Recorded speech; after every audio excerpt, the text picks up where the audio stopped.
নমস্কার বন্ধুরা, blackboard the fun school YouTube চ্যানেলে তোমাদের স্বাগত। একান্ত অনুরোধ, ভিডিওগুলিকে শেষ পর্যন্ত দেখো এবং চ্যানেলটিকে সাবস্ক্রাইব করো। বন্ধুরা, এর আগে আমরা উপপাদ্য 21 পর্যন্ত করেছিলাম। আজকে আমরা উপপাদ্য 22 নিয়ে আলোচনা করব। তো উপপাদ্য 22 কি বলছে, যে যদি তিনটি বা তার বেশি সমান্তরাল সরলরেখা যে কোনো ভেদক থেকে সমান সমান অংশ খণ্ডিত করে, তাহলে তারা অপর যে কোনো ভেদক থেকেও সমান সমান অংশ খণ্ডিত করবে। ব্যাপারটা কীরকম না, আমরা এখানে ধরে নিচ্ছি তিনটি সমান্তরাল সরলরেখা আছে, এবি, সিডি এবং ইএফ। কেমন? এই তিনটে সমান্তরাল সরলরেখাকে মনে করো এই পি কিউ ভেদক, এই যে পি আর এই যে কিউ, এই পি কিউ ভেদকটা মনে করো এই জি, এইচ এবং আই বিন্দুতে ছেদ করেছে। কেমন? এবং এমনভাবে ছেদ করেছে যাতে এই জিএইচ, এই অংশটুকু এবং এই এইচ আই, এই অংশ দুটো সমান। কেমন? এই জিএইচ এবং এইচ আই, এই অংশ দুটো সমান। তাহলে সেক্ষেত্রে যদি অপর যে কোনো একটি ভেদক, মানে কোনটা, ধরে নাও এখানে এই যে এক্স ওয়াই, যেমন এই এক্স ওয়াই, এই এক্স ওয়াই থেকেও কিন্তু এই সমান্তরাল সরলরেখাগুলি সমান সমান অংশ ছেদ করবে, অর্থাৎ এই জে কে সমান কে এল হবে। কেমন? এইটা হবে। তো এখানে কি মানে কি দেওয়া আছে, অ্যাকচুয়ালি দেওয়া আছে এবি সমান্তরাল সিডি সমান্তরাল ইএফ। কেমন? এবং আর কি দেওয়া আছে না, জিএইচ সমান এইচ আই। কেমন? এইটা আমাদের দেওয়া আছে। আমাদেরকে কি প্রমাণ করতে হবে? প্রমাণ করতে হবে জে কে সমান কে এল, এইটা আমাদেরকে প্রমাণ করতে হবে। কেমন? এখানে আমরা ছোট একটা অঙ্কন করে নেব। কি অঙ্কন করব না, এই জি বিন্দুর সাথে এল বিন্দুটাকে আমরা যুক্ত করে দেবো। কেমন? এই জি বিন্দুর সাথে এল বিন্দুটাকে আমরা যুক্ত করে দেবো। ঠিক আছে? এবং মনে করব যে এই জি এল সরল রেখাটা সিডিকে টি বিন্দুতে ছেদ করলো। তাহলে কোন বিন্দুটা টি না, এই বিন্দুটা টি। কেমন? এই বিন্দুটা, এটাকে আমরা কি নাম দিলাম, টি। এবার তুমি লক্ষ্য করো,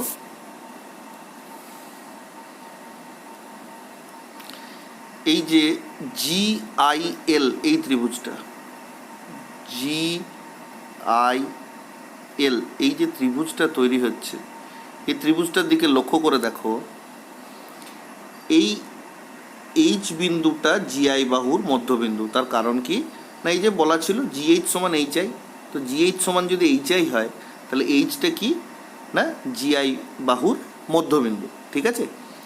আবার যেহেতু বলা ছিল সিডি সমান্তরাল ইএফ, অর্থাৎ এই যে এইচ টি, এই অংশটা এইচ টি, এইটা তাহলে নিশ্চয়ই এই আইএল এর সাথে সমান্তরাল হবে।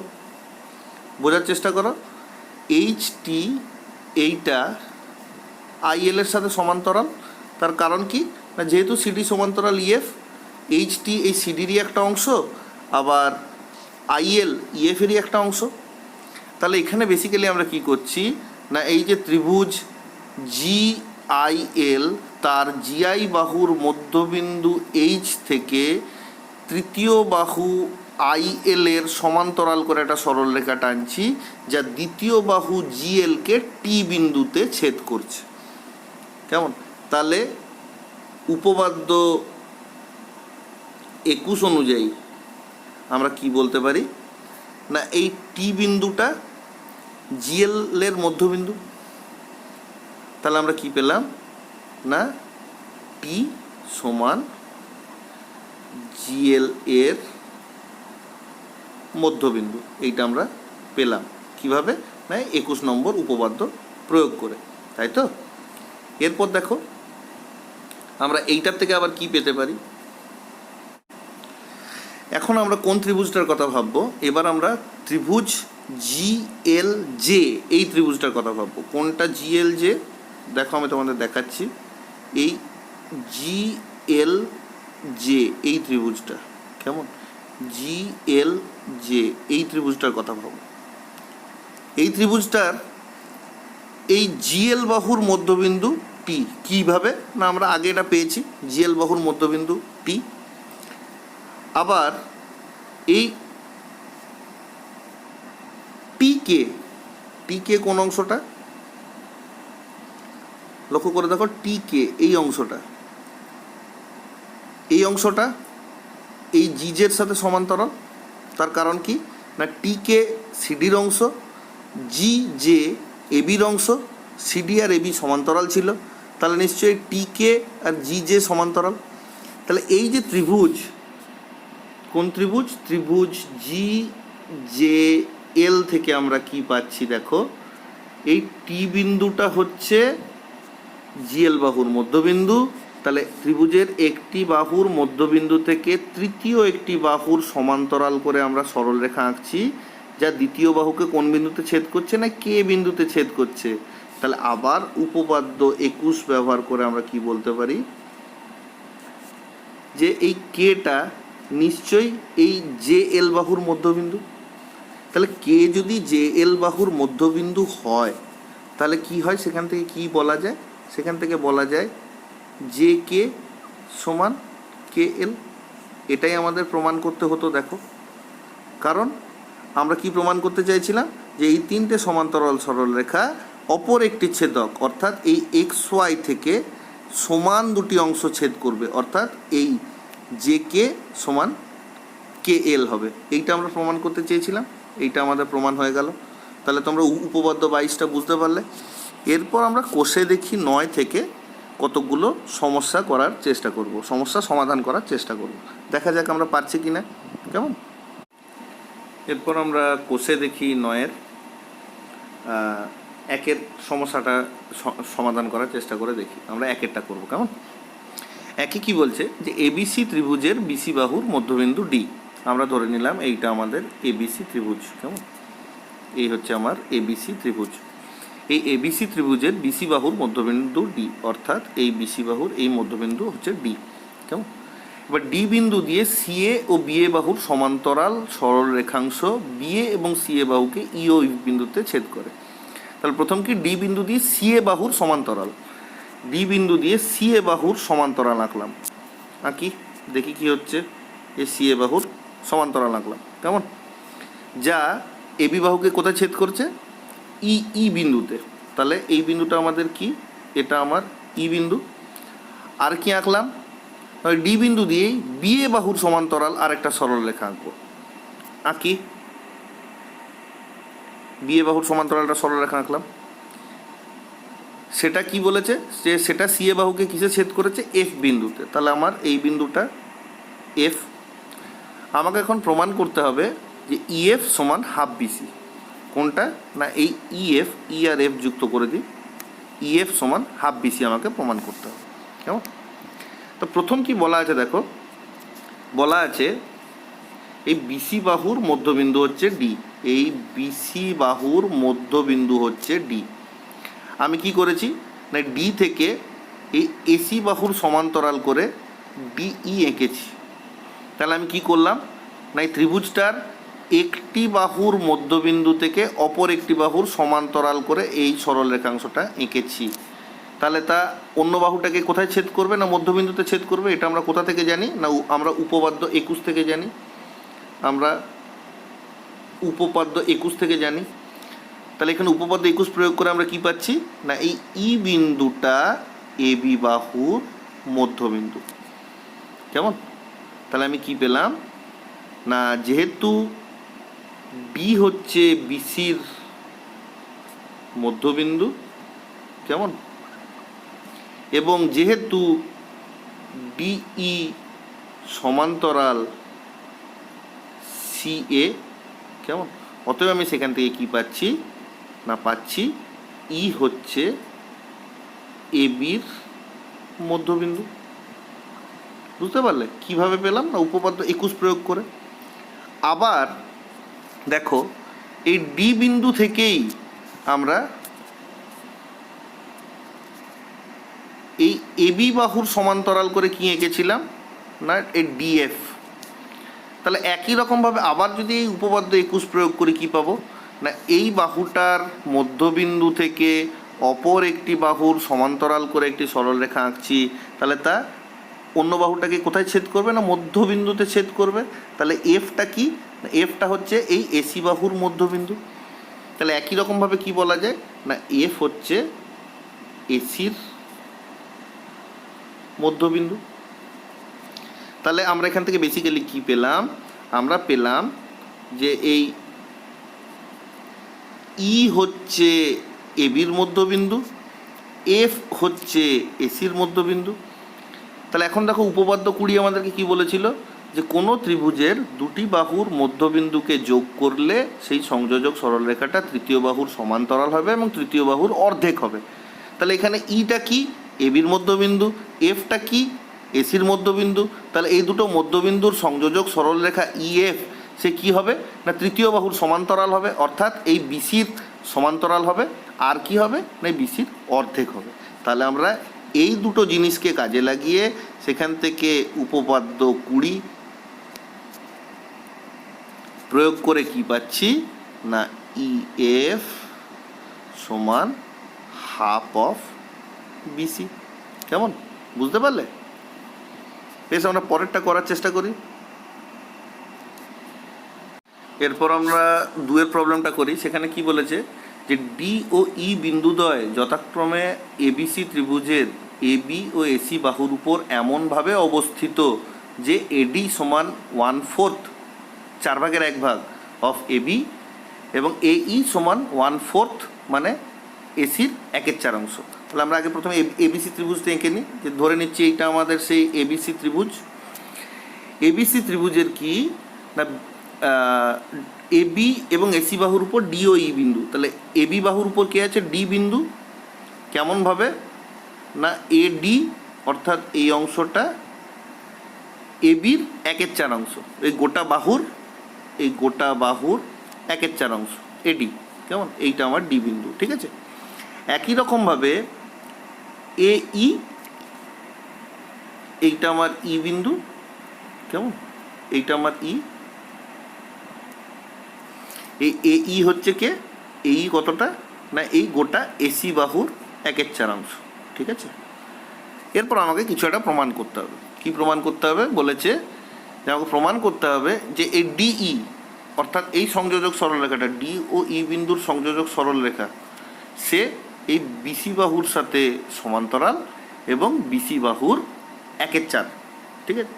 তো এটা কেমন করে প্রমাণ করব? আমরা প্রথমে একটা ছোট্ট একটা অঙ্কন করে নেব। কি অঙ্কন করে নেব? আমরা প্রথমে ধরে নেব যে এবি বাহুর মধ্যবিন্দু হচ্ছে এফ। এবি বাহুর মধ্যবিন্দু হচ্ছে এফ, আমরা ধরে নিলাম। আর এসি বাহুর মধ্যবিন্দু হচ্ছে মনে করো জি। কেমন? এটাও আমরা ধরে নিলাম। এবার আমরা কি করব? এই এফ এবং জিকে যুক্ত করে দেবো। এরপর দেখো আমরা কি পাচ্ছি। এরপর এটা প্রমাণ করা কিন্তু খুব সহজ হয়ে যাবে। কী রকম?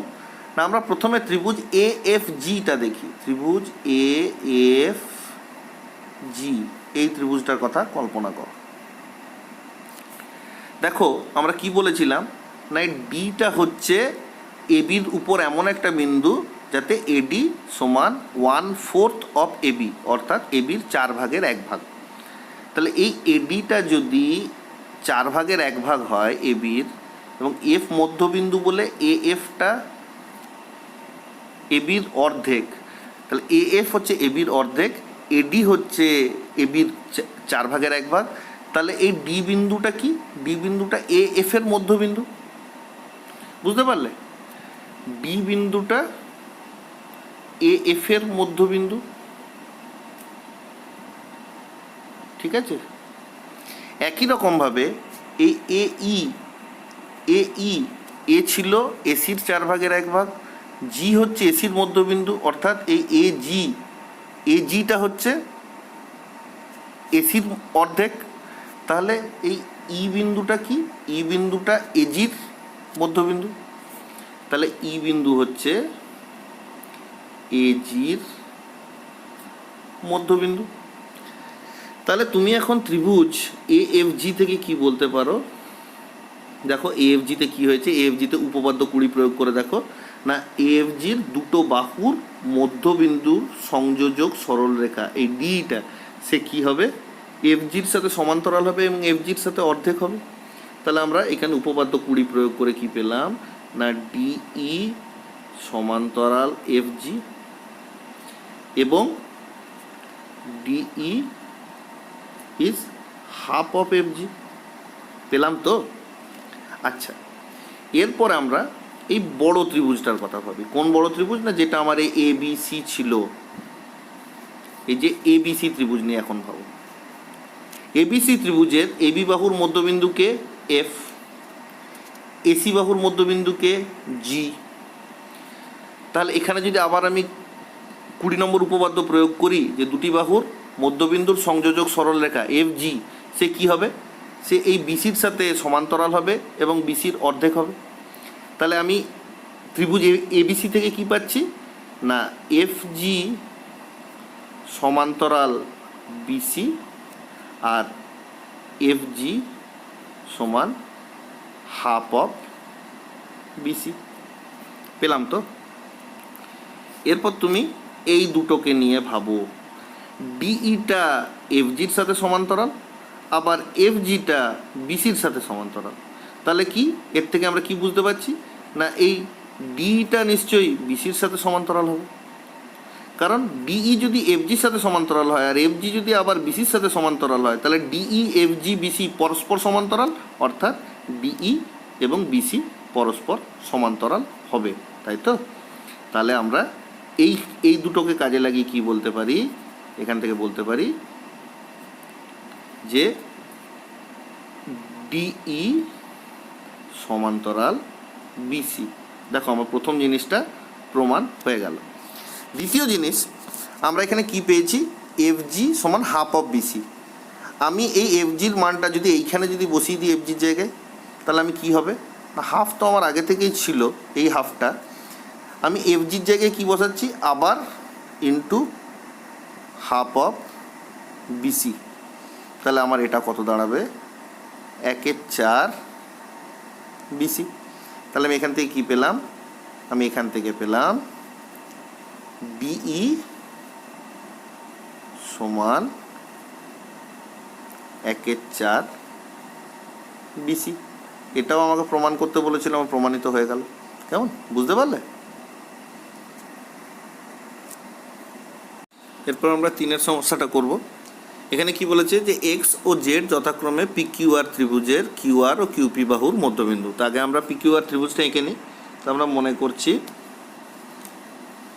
এইটা আমার পিকিউআর ত্রিভুজ, কেমন এই পি কিউ আর। এই পিকিউআর ত্রিভুজের কি বলেছে, এক্স হচ্ছে কিউআর এর মধ্যবিন্দু, এক্সটা হচ্ছে কিউআর এর মধ্যবিন্দু আর জেডটা হচ্ছে কিউপির মধ্যবিন্দু। এই কিউপির মধ্যবিন্দু হচ্ছে জেড, ঠিক আছে। আচ্ছা এখানে পিটা একটু সরিয়ে আঁকি, পরে দরকার পড়বে। দাঁড়াও, এটা এই হচ্ছে পি, কেমন। এরপর কি বলছে যে কিউপিকে এস বিন্দু পর্যন্ত এমনভাবে বর্ধিত করা হলো। তো কিউপি, এই যে কিউপি একে আমরা কতদূর বর্ধিত করব না এস বিন্দু পর্যন্ত এমনভাবে বর্ধিত করা হলো যাতে পিএস সমান জেডপি হয়। অর্থাৎ এইটা যদি এস বিন্দু হয় যাতে এই পিএস সমান এই জেডপি হয়। তা পিএস সমান জেডপি মানে কি, বেসিক্যালি এই পি বিন্দুটা হচ্ছে এই জেডএস বা জেডএসের মধ্যবিন্দু, তাই তো। আচ্ছা আমাদেরকে কি প্রমাণ করতে বলছে যে S x P R বাহুকে Y বিন্দুতে ছেদ করে। এস এক্স এখন যুক্ত নেই, আমরা এস এক্স যুক্ত করে দেখি। তো এই এস আর এক্স আমরা যুক্ত করলাম। এই S x P R বাহুকে Y বিন্দুতে ছেদ করে, অর্থাৎ এই বিন্দুটা কি আমার ওয়াই, ঠিক আছে। আমাকে প্রমাণ করতে হবে পি ওয়াই, কোনটা পি ওয়াই, এইটা আমার পি ওয়াই। এই পি ওয়াই সমান half of 1/4 of P R. এই পি ওয়াই সমান 1/4 অফ পি আর, এই গোটা বাহুটার 1/4, কেমন, এইটা আমাকে প্রমাণ করতে হবে। আচ্ছা, আমরা এখানে করার চেষ্টা করে দেখি। দেখো, প্রথমে আমরা যে জিনিসটা করব সেটা হচ্ছে এক্সকে কি বলেছে, এক্স বলেছে এই বাহুটার মধ্যবিন্দু, কিউআর বাহুর মধ্যবিন্দু, কেমন। আর জেড কি বলেছে, কিউপি বাহুর মধ্যবিন্দু। তাহলে আমরা যদি এক্স আর জেডকে যুক্ত করে দিই, তাহলে উপপাদ্য 20 অনুযায়ী আমরা কি বলতে পারি যে এই এক্স জেডটা পিআর এর সাথে সমান্তরাল হবে, এই এক্স জেডটা এই আরপির সাথে সমান্তরাল হবে, হবে তো। তাহলে এক্স জেড সমান্তরাল কি হবে না আরপি হবে। তো এক্স জেড যদি আরপির সাথে সমান্তরাল হয়, তাহলে নিশ্চয়ই এই ওয়াইপির সাথেও সমান্তরাল হবে, এই ওয়াইপি এই অংশটুকুর সাথেও নিশ্চয়ই সমান্তরাল হবে। তাহলে এখান থেকে আমরা কি বলতে পারি, এখান থেকে আমরা বলতে পারি এক্স জেড সমান্তরাল ওয়াইপি। কেন করলাম একটু পরে বুঝতে পারবো। আচ্ছা, এরপর আমরা ত্রিভুজ এই এক্স জেড এবং এস এই ত্রিভুজটার কথা ভাবি। এই ত্রিভুজটা কেমন, এই ত্রিভুজটা দেখো, এই জেডএস বাহুর মধ্যবিন্দু পি। তার কারণ কি, আমাদেরকে কোশ্চেনে বলেই দিয়েছে যে আমরা এমনভাবে এস বিন্দু অবধি বর্ধিত করেছিলাম যাতে এই জেড পি সমান পিএস হয়। জেড পি সমান পিএস মানে কি, এই পি বিন্দুটা জেডএস বাহুর মধ্যবিন্দু, ঠিক আছে। তাহলে পি যদি জেডএস এর মধ্যবিন্দু আর এই ওয়াইপি সমান্তরাল এক্স জেড, কারণ এটা আমরা এর আগে দেখিয়েছি, তাহলে আমরা কি বলতে পারি না এই ওয়াই বিন্দুটা কি হবে না এক্স এস বাহুর মধ্যবিন্দু হবে। কি হিসেবে না উপপাদ্য 21 হিসাবে। তাহলে তো আমরা দেখো না এই পি হচ্ছে এক্স জেড এর মধ্যবিন্দু, পি কার মধ্যবিন্দু না জেড এস এর মধ্যবিন্দু, তাই তো। আর এই দুটোকে কাজে লাগিয়ে, এইটা আর এইটাকে কাজে লাগিয়ে আমরা কি বলতে পারি উপপাদ্য 21 অনুযায়ী ওয়াই হচ্ছে এক্স এস এর মধ্যবিন্দু। তাহলে ওয়াই হচ্ছে এক্স এস এর মধ্যবিন্দু, ঠিক আছে। আর কি না এই পিওয়াই, পিওয়াই সমান কি হবে হাফ অফ এক্স জেড হবে। তাহলে আর কি পেলাম না ওয়াইপি সমান হাফ অফ এক্স জেড, ঠিক আছে। আচ্ছা, প্রথমে আমরা যখন এইটা করেছিলাম যে এক্স জেড সমান্তরাল ওয়াইপি, এক্স জেড সমান্তরাল ওয়াইপি, সেটা আমরা কিসের উপর বেস করে করেছিলাম না এক্স হচ্ছে কিউআর বাহুর মধ্যবিন্দু, জেড হচ্ছে কিউপি বাহুর মধ্যবিন্দু, দুটো মধ্যবিন্দুর সংযোজক সরলরেখা, তৃতীয় বাহুর সমান্তরাল ও অর্ধেক। সেই জন্য আমরা লিখছিলাম এক্স জেড সমান্তরাল আরপি। আর ওখান থেকে কী পেয়েছিলাম এক্স জেড সমান হাফ অফ আরপি। তার কারণ কি, তৃতীয় বাহুর সাথে যেমন সমান্তরাল হবে সেমনি তৃতীয় বাহুর সাথে অর্ধেকও হবে। কে বলেছিল আমাদের উপপাদ্য 20, তাই তো। এখন এই যে এক্স জেড সমান হাফ অফ আরপি, এই ভ্যালুটাকে আমরা এইখানে বসিয়ে দিই, এই ভ্যালুটাকে আমরা যদি এইখানে বসিয়ে দিই, তাহলে আমরা কি পাবো, আমরা পাবো হাফ তো থাকলোই, এক্স জেডের মান বসিয়ে দিলাম হাফ অফ আরপি, তাহলে সমান 1/4 অফ আরপি, তাই তো। দেখো, সেটাই আমাকে কিন্তু এখানে প্রমাণ করতে বলেছে যে পি ওয়াই সমান 1/4 অফ পি আর। মানে আমি এখানে যেটা বলছি ওয়াইপি সমান 1/4 অফ আরপি, একই ব্যাপার। এই আরপি বলাও যা আর পি আর বলাও তাই, একই ব্যাপার, কেমন। তাহলে এটার থেকে আমার কি প্রমাণ হলো, এটার থেকে আমার প্রমাণ হলো যে পি ওয়াই সমান 1/4 অফ পি আর, কেমন, বুঝতে পারলে। এরপর আমরা 4 সমস্যাটা করব। এখানে কি বলছে যে প্রমাণ করি যে একটি সামান্তরিকের বাহুগুলির মধ্যবিন্দুগুলি পরস্পর যুক্ত করে যে চতুর্ভুজ গঠিত হয় সেটিও একটি সামান্তরিক, কেমন।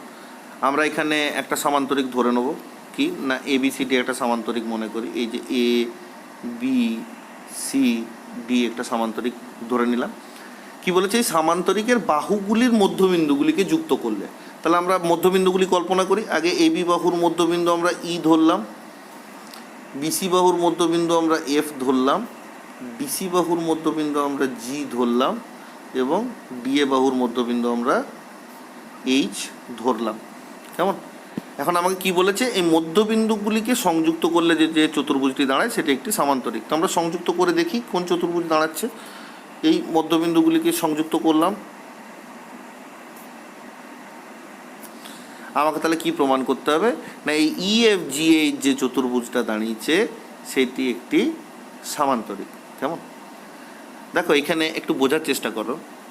আমার এতক্ষণ অবধি উপপাদ্য 20-21 যেগুলো আমরা শিখে এসেছি তাতে কিন্তু সবসময় ত্রিভুজের কথা এসছে। হ্যাঁ, ত্রিভুজের দুটি বাহুর মধ্যবিন্দুর সংযোজক সরলরেখা, বা ত্রিভুজের একটি বাহুর মধ্যবিন্দু থেকে তৃতীয় বাহুর সমান্তরাল করলে তার দ্বিতীয় বাহুকে সমদ্বিখণ্ডিত করবে, ইত্যাদি ইত্যাদি।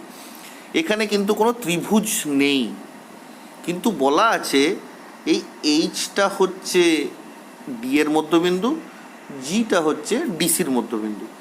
কাজে তুমি যদি এমন একটা ত্রিভুজ কল্পনা করতে পারো যার একটা বাহু এই ডিএ, একটা বাহু ডিসি, তাহলে সেই ত্রিভুজটার উপর কিন্তু তুমি উপপাদ্য 20 প্রয়োগ করতে পারো। কারণ উপপাদ্য 20 কী বলে না, কোনো ত্রিভুজের দুটি বাহুর মধ্যবিন্দুর সংযোজক সরলরেখা। এটা কিন্তু এই এইচ জিটা কিন্তু দুটি বাহুর মধ্যবিন্দুরই সংযোজক সরলরেখা। তাহলে তোমাকে প্রথমে একটা ত্রিভুজ গঠন করতে হবে। কিভাবে করবে? একদমই কঠিন নয়। আমরা যদি এ আর সি বিন্দুকে যুক্ত করে দিই তাহলে তুমি কিন্তু দেখো আমি একটা ত্রিভুজ এডিসি পেয়ে যাব, যে এডিসি ত্রিভুজের এডি বাহুর মধ্যবিন্দু হচ্ছে এইচ, ডিসি বাহুর মধ্যবিন্দু হচ্ছে জি, এবং এইচ জিটা কি না দুটি বাহুর মধ্যবিন্দুর সংযোজক সরলরেখা। কেমন? তাহলে আমি ত্রিভুজ এডিসির উপর উপপাদ্য 20 প্রয়োগ করে কি বলতে পারি? আমি বলতে পারি যে এইচ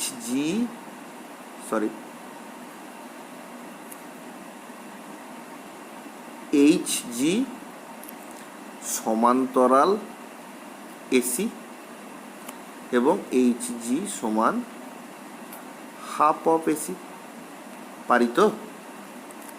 একই রকমভাবে এই ত্রিভুজটার কথা ভাবো, এই ত্রিভুজটার কথা ভাবো, এই এ বি সি এই ত্রিভুজটার কথা ভাবো।